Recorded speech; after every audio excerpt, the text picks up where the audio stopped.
O siya, bago lahat, ako nga pala si Potpot. At nandito nga pala ako sa Olongapo City. Dahil nga pala, aatin nga pala ako ng anniversary ng isang church. Ang pangalan nga pala ng church na yon ay GIL o Jesus Lord. At pagkatapos nun ay naglalakad ka nga pala ako papunta rito sa SM Central. Grabe lang ang daming tao rito. Dahil talagang sobrang saya dahil December na rin ngayon. At syempre habang naglalakad ako medyo nag-flex nga pala ako ng mukha ko rito. Pasensya na nga pala, hindi ako gwapo at pangit nga pala ako sa personal. Pero siguro may mabuti naman akong kalooban. O siya, pumasok na nga pala ako di sa SM Central. Dahil talagang gusto ko nga pala makita yung loob nito dahil ang daming tao nito. At syempre makakalimutan pa ba natin, dito nga pala sa SM Central, marami ka palang mabibili rito. Nandito nga pala yung kotseng hinahanap mo tsaka yung mga Dunkin Donut. Sa paglalakad ko nga pala rito, ay bumili nga pala ako sa Jollibee. Dahil ang sarap at nagugutom na rin ako ng mga oras na to. Sa mga gusto pumasyal dito, marami kayong mabibili rito. Bukod sa marami kayong mabibili, marami kayong mapipili ang mga gamit o mga bagay na mga pwede sa inyo. Pagkatapos doon ay pumasok na nga pala ako sa Jollibee para mag-order na nga ang kakainin. Dahil nagugutom na nga pala ako nito ng mga oras na to. Kaya naman, pumindot-pindot na nga pala ako dito. Pinindot ko nga pala siya. Pinindot ko nga pala itong screen. Kaya naman, kung pinag-iisip ninyo. O shit, bumili nga pala ako ng makakain ko nito. Dahil nagugutom na nga pala ako. Pinili ko nga pala itong pineapple large. Dahil gusto ko nga pala ito sa Jollibee.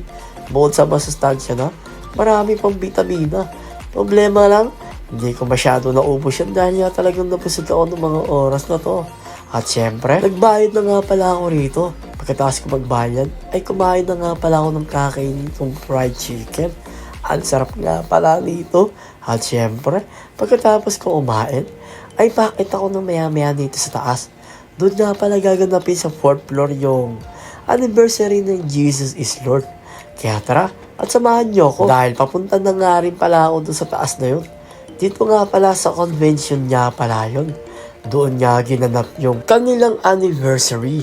Kaya happy anniversary and Merry Christmas sa Jesus is Lord Church. At syempre, hindi lang yun. Nakita nga pala kami ng kaibigan kong to. From San Marcelino nga pala siya o taga San Marcelino. Sobrang bait nito. Buo sa mabait na mapagbigay nga naman siya. Grabe, wala akong mabanggit sa taon to kundi marami salamat sa kanya. Minsan na rin kasi ako nalibre nito. Pero hindi ko rin makakalimutan. Yung binili kong M&M. Dahil paborito ko naman talaga to.